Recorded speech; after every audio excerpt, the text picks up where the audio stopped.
and the President of the United Arab Emirates, Mohammed bin Zayed Al Nahyan, to hold off on our planned military attack of the Islamic Republic of Iran, which was scheduled for tomorrow.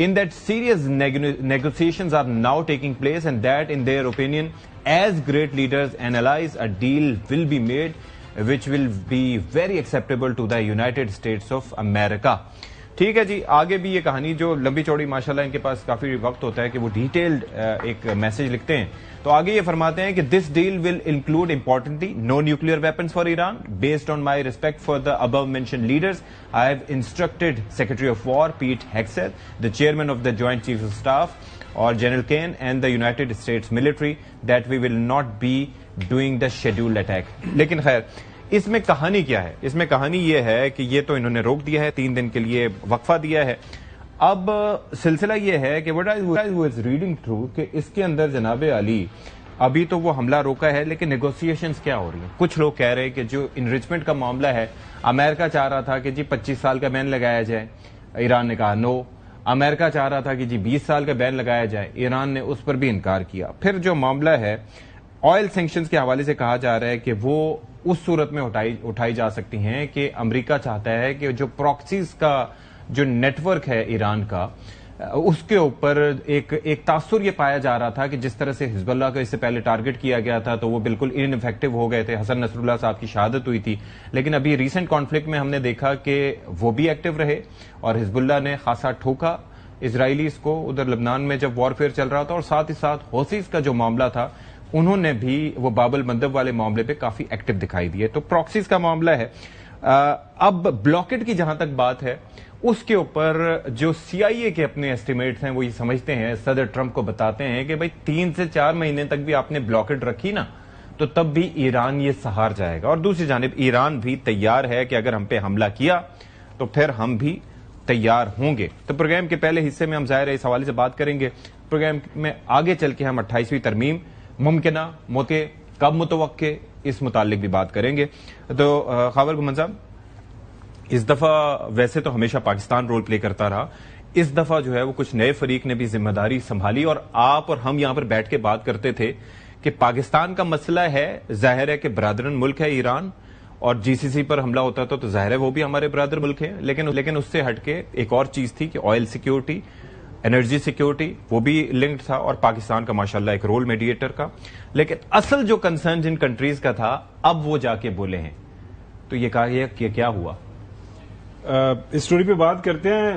Time اگر ابھی اجازت دیتے ہیں تو ابھی بات کر لیتے ہیں. جو پاکستانی کرکٹ ٹیم بنگلہ دیش گئی, آگے چل کے اس پہ کریں گے ابھی, کیونکہ میچ از ناٹ اوور نا, it is not over until it's over, it is almost over. لیکن کون سی امید لگا کے بیٹھے ہیں؟ ایک منٹ نہیں, کون سی امید لگا کے بیٹھے ہیں جناب, آپ پہلے بتائیں مجھے. اور نہیں میں ایک بار شرمندہ مجھے کرنا تھا. ہاں کون سی امید لگا کے بیٹھے ہیں یار, میری بات کرنی ہے. آپ رضوان کوئی نہیں, آپ کون سی رضوان کی ہیروئکس اور ہماری جو 3 بچی کچی وکٹیں ہیں ان کو ہلکا لے رہے ہیں یار. میں وکٹوں پہ نہیں, آپ چلو بات شروع ہوگی تو بات کر لیتے ہیں. دیکھیں, مجھے صرف ایک کنسرن ہے, پاکستان کی کرکٹ اور پاکستانی ٹیم. چودھری صاحب, ہمیشہ ہم جانے جاتے تھے کہ پاکستان کے اندر بیٹرز بھی اچھے ہم نے پروڈیوس کیے, لیکن ہماری فاسٹ بالنگ کا کوئی مقابلہ نہیں رہا.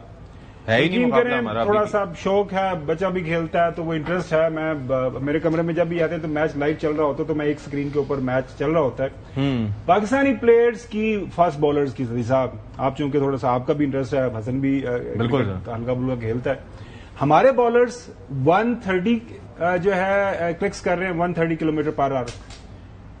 بنگلہ دیش کے بالرز پتہ کس سپیڈ سے بالنگ کروا رہے ہیں؟ رانا صاحب کا پیس دیکھا ہے آپ نے؟ رانا ناہید 150 کو وہ ٹچ کر رہا ہے کنسسٹنٹلی، اور وہ بھی ٹیسٹ میچ میں. ٹیسٹ میچ میں 140 سے پلس ہے. میں یہ کہہ رہا ہوں کہ 150 کو ٹچ کر رہا ہے.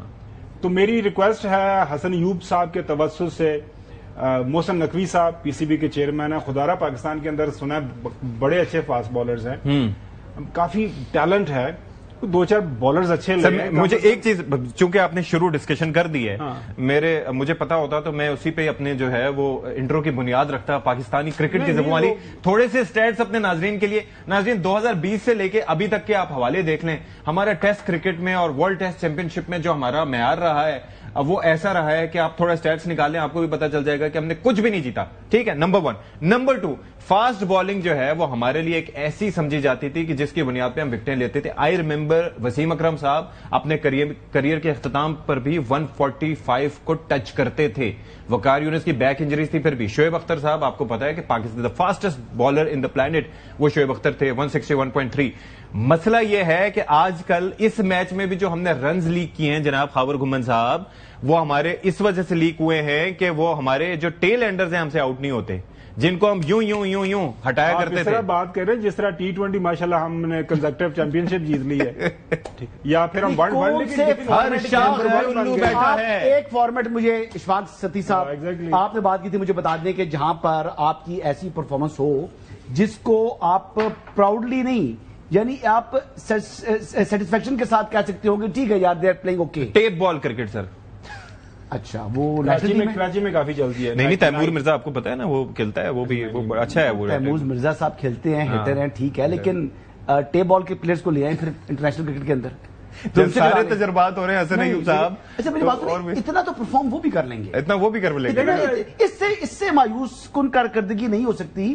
بھائی اگر 0 پر آؤٹ ہونا مثال کے طور پر کمال ہے تو وہ تو آپ بھی کر سکتے ہیں، میں بھی کر سکتا ہوں. نہیں آپ ہو جائیں گے، میں تو 0 پر نہیں آؤٹ ہوں گا انشاءاللہ. پھر آپ کھیل لیتے ہیں، 1-2 سکور تو کر لوں گا نا، ان سے تو کم از کم پھر بھی بہتر ہوگا. لیکن کہنے کی بات یہ ہے کہ کبھی بھائی یہ بڑی مطلب سیڈ سچویشن ہے، بڑی تکلیف دہ ہے. نیشنل مورال بندے کا اور مورال ڈاؤن ہو جاتا ہے. ایک ہی تو کھیل ہے جس کو پورے لوگ سپورٹ کرتے ہیں، اور دیکھیں نا دل جلے ہوئے ہیں خاور گھمن صاحب بھی، اور باقی پاکستان کے لوگ. خاور گھمن صاحب کے صاحبزادے کھیلتے ہیں اور اچھا کھیلتے ہیں. میں سر آپ کو میں بھی فالو کرتا ہوں کرکٹ کے پیشن کی بات کرتا ہوں. جی ایک شادی تھی، شادی کے اوپر جناب میرے بیٹے بھی میرے ساتھ تھے صاحبزادے.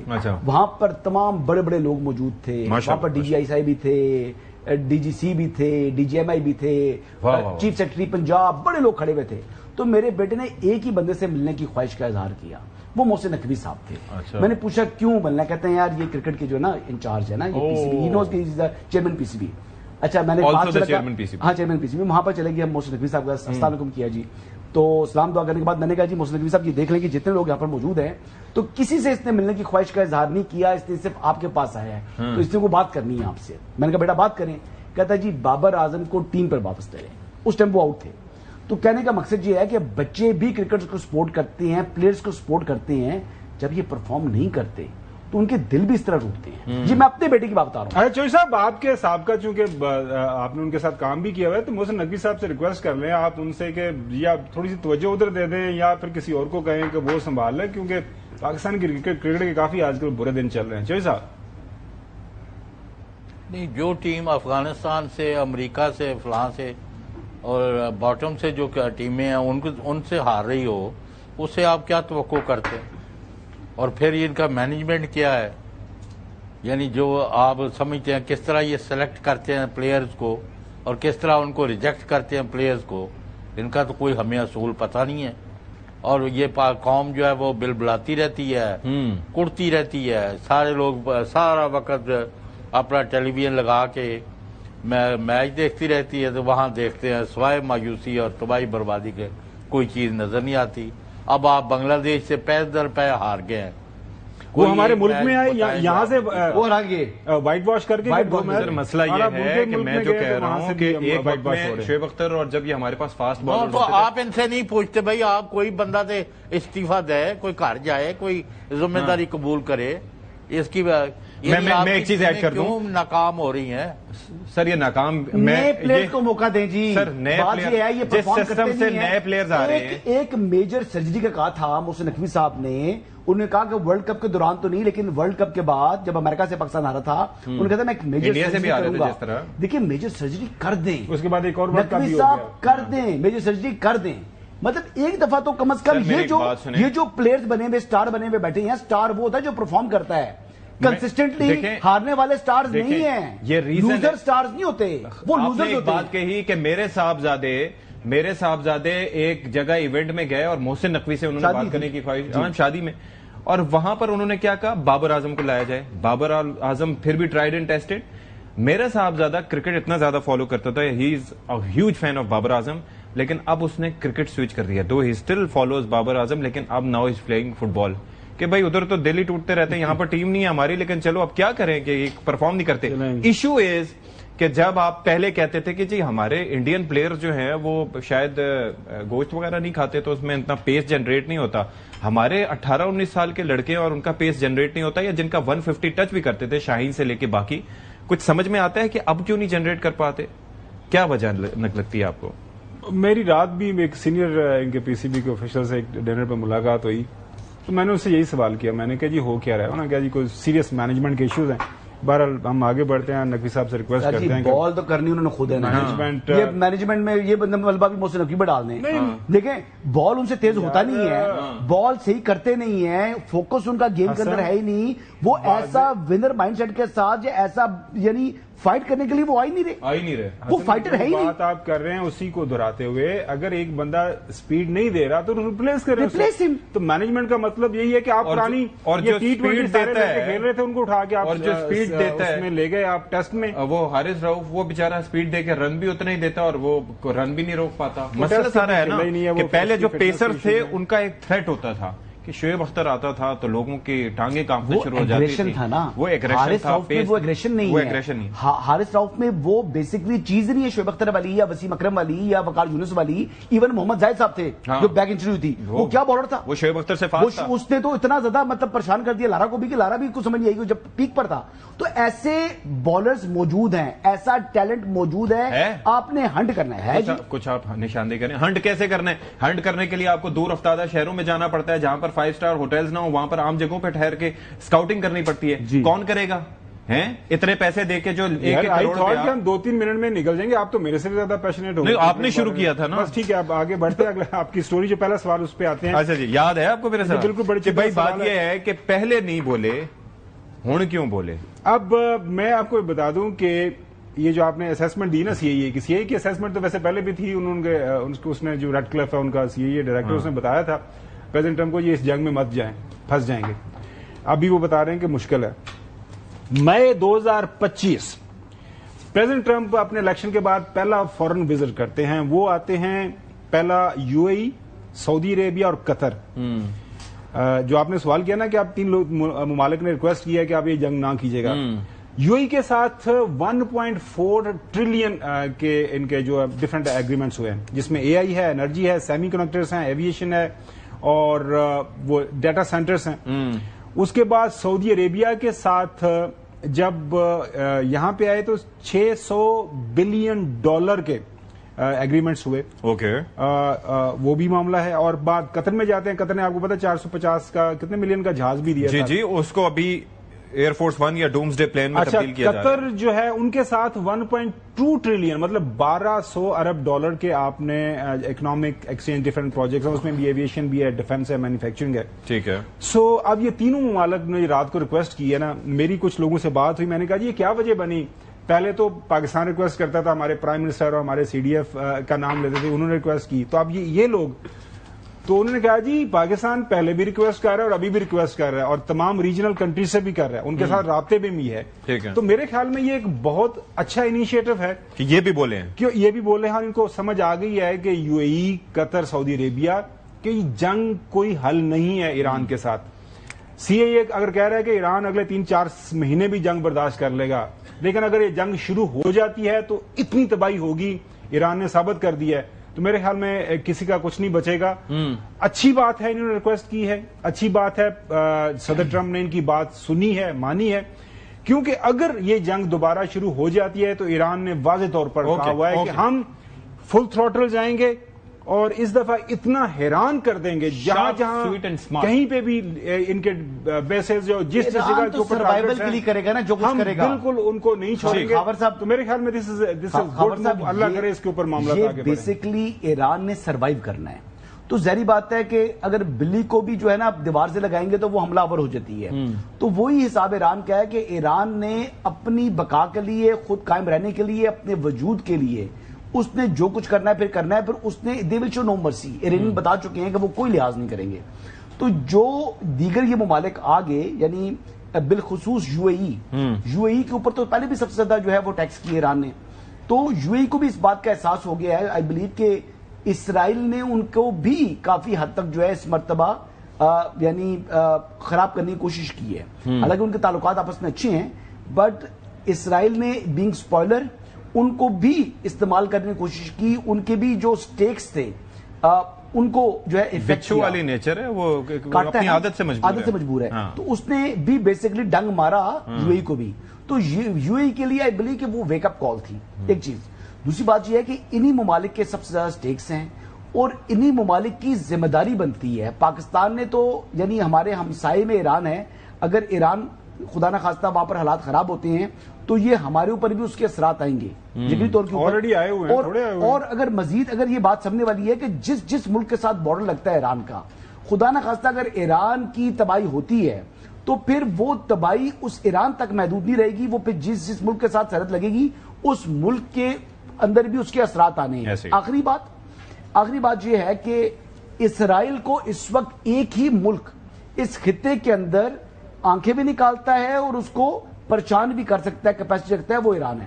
تو ایران کا قائم رہنا یہ دیگر ممالک کے بھی مفاد کے اندر ہے, چاہے وہ قطر ہے, چاہے وہ لبنان ہے, چاہے وہ دیگر ممالک ہے. فیر اسسمنٹ. چوہدری صاحب یہ ذرا بتائیں اسی بات پہ نقطے پہ کہ یہ جو آپ کو پتا ہے ترکیے میں بھی یہ پریشانی تھی, باقی ملکوں میں بھی پریشانی تھی کہ اگر خدا نہ خواستہ اگر کوئی گراؤنڈ وار شروع ہوتی ہے یا کچھ ایسا ہوتا ہے اس کے نتیجے میں نقل مکانی سے لے کے 10,000 طرح کے مسائل ہوتے ہیں. Iran is with in its rights کہ نہ تو اس کے مطالبات ایسے ہیں کہ جس پہ صرف نظر کیا جائے اور نہ ہی باقی باتیں ایسی. آپ کو لگتا ہے کہ جس طرح کی ڈیمانڈز امریکنز کی جانب سے کی جا رہی ہیں وہ مانے گا ایران یہ ڈیڈ لائنز کو مد نظر رکھتے ہوئے, یا پھر جس طرح سے انہوں نے اگر خلیجی ممالک نے بات کی ہے کہ ڈیل تک پہنچ جائیں گے تو ان کو اتنی شیورٹی کس بنیاد پہ ہے؟ نہیں, بات دو تین ہے. ایک تو ابھی انہوں نے کہہ دیا نا کہ یہ قطر, سعودی عربیہ اور یو اے نے ہمیں کہا کہ حملے نہ کرنا. اور یہ سب سے پہلے اسرائیل کے وزیر اعظم نے, جو امریکہ کے اخبار کے اندر چھپ گیا تھا کہ ہماری تباہی بربادی جاری ہے, آپ یہ جنگ بند کریں, وہ اس کو اون نہیں کرتے. بالآخر یہ اسرائیل کا بھی بات کرے گا اور یہ امریکہ کے اندر سے بھی جو آوازیں اٹھ رہی ہیں کہ it is not taking us anywhere, کوئی فائدہ نہیں ہے. جو ہم نے جڑی کھا لینی سی کھا لیے, ایران دا کچھ بگڑیا یا نہیں بگڑیا, تو اڈا لسٹر جڑا پرم جڑا اکھڑ گیا. تو ابھی یہ ممالک جو ہے ان کو پتہ 13 کی جانا ہے بگانے پتدا, وال ہو جانا میری گوتدا. یہ پرانا گانا جو تھا نا بھائی, امریکہ کا کچھ نقصان ہونا ہے نہیں ہونا, ان کی بیسز اڑنی ہے, ان کے جہاز اور ان کے لوگ مرنے ہیں کہ نہیں مرنے. یہ ممالک جو ہیں تو ان کو تو سال بسال تباہی کا سامنا کرنا پڑے گا. If they are requesting America not to take war to a further level, بس جتنی کر لی ہے کافی ہے. تو یہ, اور آپ ایران سے کیا مطالبے کر رہے ہیں؟ وہ کوئی مطالبہ ہی نہیں ہے جو ایران نہیں کر سکتا. وہ ایران کہتا ہم نے ایٹم بم بنانا ہی نہیں ہے. تو اگر روس کے ہم پاس رکھ دیں یا چین کے پاس رکھ دیں تو what difference does it make? جو انریچڈ یورینیم ہے 400 گرام یا 400 کلو گرام. تو بات کہنے کی یہ ہے, یہ ساری موشگافیاں ہیں, یہ کسی نہ کسی معاملے پر پہنچیں گے لیکن راتوں رات نہیں. یہ ابھی وہاں امریکہ کے اندر بھی بہت سارے گروپس اور بہت سارے تصادم جاری ہیں, اور بہت سارے لوگ اب ٹرمپ کی باقی ماندہ صدارت کے لیے تیار نہیں ہے. وہ کہتے ہیں کہ یہ یہ تو ہماری سر بسر تباہی کرا دے گا، اس سے جان چھڑاؤ، اس کی ایران کے ساتھ ایگریمنٹ بھی نہ ہونے دو، تھنگز لائک دیٹ. تو ابھی you can not jump to one conclusion کہ یہ جنگ نہیں کرے گا، وی کین ناٹ سے یہ ایگریمنٹ نہیں کرے گا، یو کین ناٹ سے یہ ممالک جو ہے ان کی بات سنے گا، یہ کسی کو یقین نہیں. میں کہہ رہا اسرائیل یہ پہلے سے کر رہا ہے، اور آج وہ اسرائیل نہیں ہے جو 28 فروری سے پہلے تھا. You will bear me out. ہاں جی. اور آج امریکہ بھی وہ نہیں ہے جو پہلے علاقوں میں. اور آپ نے ساری دنیا نے دیکھ لیا ہے، خاور گومن صاحب نہیں مانتے کہ امریکن پریزیڈنٹ عوامی جمہوریہ چین وہ بندہ نہیں تھا. He was not there. ہاں وہ کہ جی آپ ان سے کوئی فیور مانگ رہے ہیں کوئی ایران کے معاملے، نہیں میں نہیں مانگ رہا. بھائی ہو رامب لینڈ گئے ہوتے. اچھا ایک چیز یہ ایک تو وہ چوہدری صاحب گت والی جو مثال تھی، میں چاہ رہا تھا کہ آپ تھوڑا اس کو ایکسپلین کریں. ایک تو یہ ہمارے ناظرین کے لیے، اور پھر چوہدری صاحب آپ بھی دہرانا چاہیں دوبارہ دہرا دیں تاکہ ہمارے ناظرین اس کو سن لیں، اور خاور صاحب اس کا اس کا ترجمہ پیش کریں. ترجمہ کر دیں. جی پہلے چوہدری صاحب آپ کے اپنے الفاظ میں. نہیں وال وال ہو جانا میری گت دا، تیرا کی جانا بگانے پت دا. سر اس کا یہ لڑکا چھیڑ رہا تھا نا.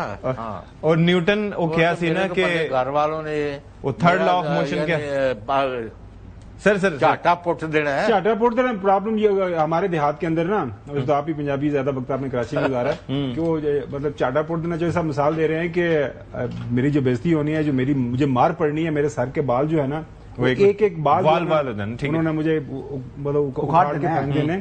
تو لہٰذا یہ اس مسئلے میں ہمیں نہیں پڑھنا.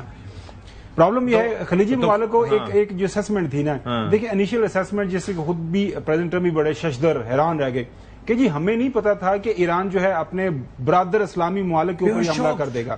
تو وی ور شاکڈ. لیکن ایرانینز نے اب یہ ثابت ہو گیا ان دا ہائنڈ سائٹ جب اب دیکھتے ہیں اس جنگ کے بعد کہ وہ انہوں نے ساری تیاری کی ہوئی تھی، کیلکولیشنز انہوں نے کی ہوئی تھی. اپنے جو نچلی سطح کے اوپر کمانڈرز تھے ان کے پاس آرڈرز موجود تھے. ان کو پتا تھا ہمارا کمیونیکیشن نیٹ ورک تباہ ہو جائے گا، انہیں پتا تھا ہماری لیڈرشپ کو یہ ماریں گے، انہیں پتا تھا کہ ہم نے کس سطح کے اوپر جا کے کیا کیا چیزیں چلانی ہیں. 40 دن کی جنگ کے دوران ایک دن بھی آپ نے نہیں دیکھا، نہ ہی آپ کو ایسی خبر ملی ہے انکلوڈنگ ویسٹرن میڈیا کہ ایران جو ہے وہاں سے وہ جو ہے کوئی پریشانی کے آثار ہمیں نظر آئے. تو اب 3 مہینوں کا ٹائم ان کو پہلے مل گیا ہے یہ سیز فائر. تو وہ ایران اب پوری طرح تیار ہے. اب جو پریزیڈنٹ ٹرمپ، میں نے کل بھی عرض کیا تھا، بہانے ڈھونڈ رہے کہ کس طرح میں نے آف ریمپ جانا ہے. جو آف ریمپ آپ کو پتا ہے اس کے اوپر کافی بحث ہو رہی ہے کہ مین روڈ پہ جا رہے ہیں تو اب آپ نے کسی چھوٹا راستہ لینا ہے اور اس راستے سے آپ نے نکلنا ہے. یو اے ای، سعودی عربیہ اور قطر کو یہ علم ہو گیا ہے کہ اگر یہ جنگ خدا نخواستہ مزید بڑھتی ہے ہوتی ہے تو انہوں نے پلے کچھ نہیں رہنا. جو سر میں مثال دی یہ بات یہ سارے دیکھیں قطر کی گیس ایک ظاہر ان کے پاس ساری سیکنڈ ہے میرے خیال میں largest after Russia whatever. اس کے بعد یو اے کی ساری اکانومی کا انحصار ان کی ٹورزم سے بھی نکل گیا، برباد ہو گیا. اب سعودی عربیہ ظاہر ہے اس میں باب المندب اگر ادھر معاملات بڑھتے ہیں، پھر یہ ظاہر ہے اسٹریٹ آف ہارمز. سو باقی یہ ہے کہ Saudi Arabia being the attraction of the entire Muslim world, آج کل تو ماشاءاللہ حج بھی چل رہا ہے. سو یہ ہر سطح کے اوپر یہ کوشش ہے کہ پریزیڈنٹ ٹرمپ اس طرف نہ جائیں. میری رائے میں وہی ہے کہ وہ بہانے ڈھونڈ رہے ہیں کہیں نہ کہیں سے. اللہ کرے چیزیں بہتری کی طرف اللہ کرے. حسن نقوی صاحب میرے خیال میں ابھی بھی ہیں، ابھی کل شاید تھا کہ واپس آئیں گے، لیکن ابھی میرے خیال تہران کے اندر ہے. تو that is another positive sign کہ ہی اسٹل ٹرائنگ ایکسچینج. ہماری جو میڈیٹری ہمارا جو کردار ہے، ہم کوئی میسجز آگے پیچھے کر رہے ہیں. اللہ کرے. حسن صاحب ایک چیز یہ ہے نا کہ وہ بھجن نیوٹن نے بھی ایک کہا تھا نا کہ for every action there is an equal and opposite reaction. ٹھیک ہے، تو وہ بھی بنیاد بنا جو گت والا جو ایک چوہدری صاحب نے محاورہ سنایا تھا، تو پہلے سے یہ چلا آ رہا ہے کہ انہیں پتا ہے کہ یہ ایکول اور اپوزٹ جو ریئیکشن ہے وہ اتنے تک جائے گا جہاں تک ان کی پہنچ ہے. نقوی صاحب آگے رات کو میں بھی کہنا تھا. اچھا دیکھیے جی، ایرانی جو ہے نا وہ بھاگنے والے نہیں ہیں، وہ لڑنے والے ہیں، وہ لڑنے کو تیار ہیں. اچھا وہ لڑنے کو بھی تیار ہیں، وہ مرنے کو بھی تیار ہیں. اچھا جو ایرانی مرنے کے لیے تیار ہیں تو وہ بھاگنے والے نہیں ہیں، لیکن وہ برداشت کرنے والے ہیں. جو برداشت ایران کی ہے وہ برداشت نہ کسی اور گلف ملک کی ہے، یعنی جی سی سی کے کسی ملک کی اور یہ برداشت نہیں ہے، including Saudi Arab, including U A E, Qatar, اور نہ ہی اسرائیل وہ چیز برداشت کر سکتا ہے۔ ٹھیک ہے، وہاں پر بھی لوگوں نے جو عوام کا پینک ہم نے دیکھا تھا کہ جس طریقے کے احتجاج شروع ہو پڑے تھے اس جنگ کے خلاف ود ان اسرائیل، وہ چیزیں تو بڑی بلاک کر کے رکھی ہوئی انہوں نے، لیکن وہ تکلیف بڑی ہوتی ہے۔ اب پرابلم کیا ہے امریکہ کے لیے؟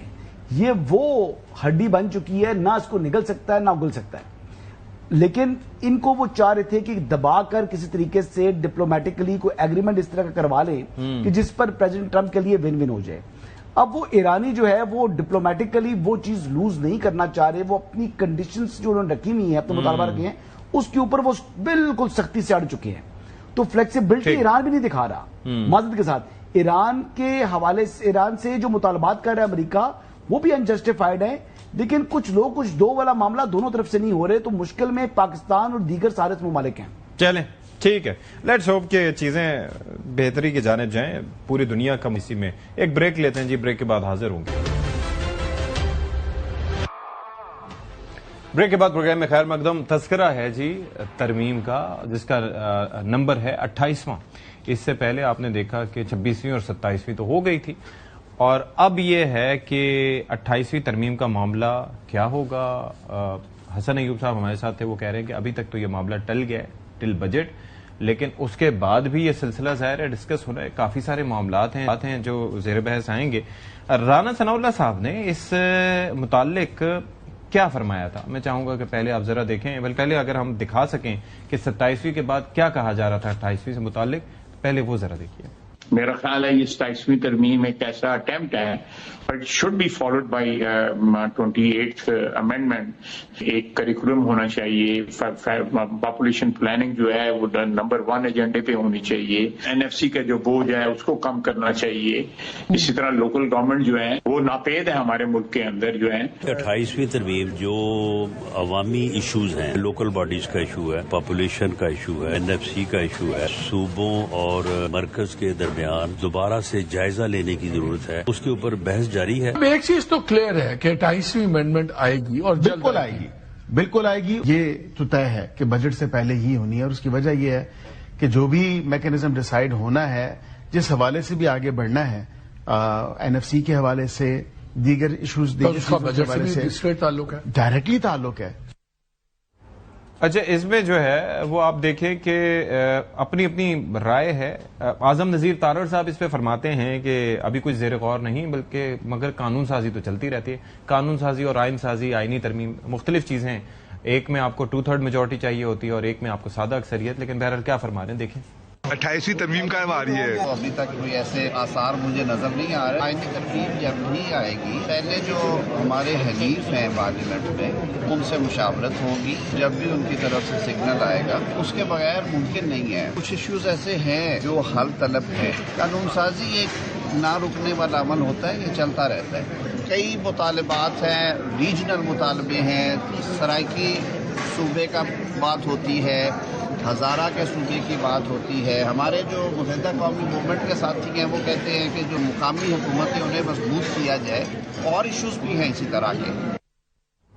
رانا ثناء اللہ صاحب کیا فرماتے ہیں؟ ظاہر سیاسی امور پر ایڈوائز کرتے ہیں وزیر اعظم صاحب کو، دیکھیں ذرا۔ کیا جو ملک کی دفاعی ضروریات ہیں، پانی کی ایمرجنسی ضروریات ہیں، یا دوسری نیشنل ضروریات ہیں، ڈیٹ کا معاملہ ہے، قرضے اتارنے ہیں، سب کچھ کرنا ہے، کیا یہ تمام مسائل کو NFC کو چھیڑے بغیر تھرو فائنینشیل ریفارمز کرنے کا پلان ہے؟ چاروں چیزوں کا جن کا آپ نے ذکر کیا ہے، ہر قیمت پہ اسی بجٹ میں حل کرنا ہے۔ اس کے لیے طریقہ کار جو ہے وہ A ہو یا B ہو یا C ہو، وہ ایک ڈیبیٹ ہے، اور اس کے اوپر جو ہے وہ کنسنسس جو ہے وہ تھرو ڈسکشن، تھرو آرگومنٹس لایا جانا ہے، تو وہ لایا جائے گا، لیکن ان کو ڈیلے تو نہیں کر سکتے آپ۔ اچھا، ڈیلے نہیں کر سکتے۔ فاروق ستار صاحب نے اس بابت کیا فرمایا، دیکھیں۔ مجھے لگتا ہے کہ یہ بجٹ سے پہلے ہی آئے گی. 28ویں ترمیم میں اگر یہ NFC کا معاملہ آ رہا ہے تو ہم تو اس کو مجھے امید ہے کہ سپورٹ کریں گے, لیکن اس کے ساتھ ساتھ MQM پاکستان کی بھی آئینی ترمیم آئے تاکہ بلدیاتی اداروں اور شہری حکومتوں کو ایک اختیار مل جائے. پیپلز پارٹی سندھ کے علاوہ تمام سیاسی جماعتیں ہمارے آئینی ترمیمی بل کی حمایت کرتی ہیں, اور PMLN نے تو ہمارے ساتھ MOU بھی سائن کیا ہوا ہے. وہ جس زوم کے ساتھ اور تم تراک کے ساتھ یہ دعویٰ کر رہے ہیں نا کہ ان کے بغیر یہ نہیں ہو سکتا, وہ نہیں ہو سکتا, آئین میں بہت ساری شیکیں ایسی ہیں کہ ان کے بغیر بہت کچھ ہو سکتا ہے. ہاں جی, تو خاور گمن صاحب یہ اصل میں ایک تو آنے کی بات ہے, کب آئے گی یہ تو الگ بات ہے, لیکن اس کو زیادہ امپریشن یہی ہے کہ ہر کوئی اس سے امیدیں لگائے بیٹھا ہے. ایک ریزرویشنز بھی ہیں وہ بھی اپنی جگہ موجود ہیں, لیکن لگتا نہیں ہے کہ اتنا ٹل پائے گی. دیکھیں 27ویں کے بعد 28ویں ترمیم نہیں آنا, نمبر تو یہی ہے. وہ بجٹ سے پہلے آئے, بجٹ کے درمیان آئے, بجٹ کے بعد آئے, وقت کا پتہ چل جائے گا کہ کب آنا ہے. اور یہ جتنے بھی اپنے ہمارے لیے انتہائی قابل احترام ہے سیاستدان, ان کے پاس نہ پہلے کبھی انفارمیشن تھی جب 26ویں 27ویں امینڈمنٹ آئی تھی, ابھی بھی حسن کے پاس پہلے انفارمیشن آ جائے گی کب آنی ہے ترمیم, اور اس ترمیم میں کیا کچھ ہوگا, مسودہ کون سا صحیح ہوگا, اور جب ڈرافٹ نیشنل اسمبلی کے سامنے پیش ہوگا تو اسی تو ہم کہیں گے کہ یہ چیزیں آ گئی ہیں. یہ ایک ڈفرنٹ بحث ہے, لیکن میں دیکھ رہا تھا آج ایک بڑا اچھا کالم چھپا ہوا ہے.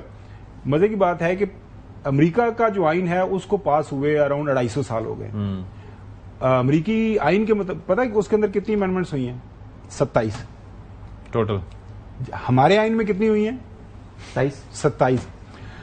ہم امریکہ کے اس حوالے سے ہم پلہ, لیکن ہم آگے نکل جائیں گے. ابھی سنیں تو صحیح نا, کمپیریزن یہ ہے کہ اگر ہم اسی حساب سے جس حساب سے امریکہ نے امینڈمنٹس کی ہیں, اگر ہم اس حساب سے اگر ہم اپنے حساب سے کریں گے 250 سال کے دوران تو یہ 100 سے زیادہ ہماری امینڈمنٹس ہو جائیں گی.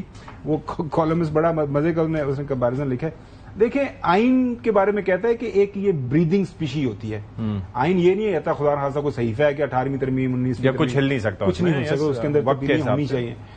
لیکن یہ طریقہ کار حالیہ ہم نے دیکھا ہے وہ تھوڑا سا مطلب 18ویں ترمیم تھی, پتہ نہیں کتنے ڈسکشن ہوتی رہی تھی.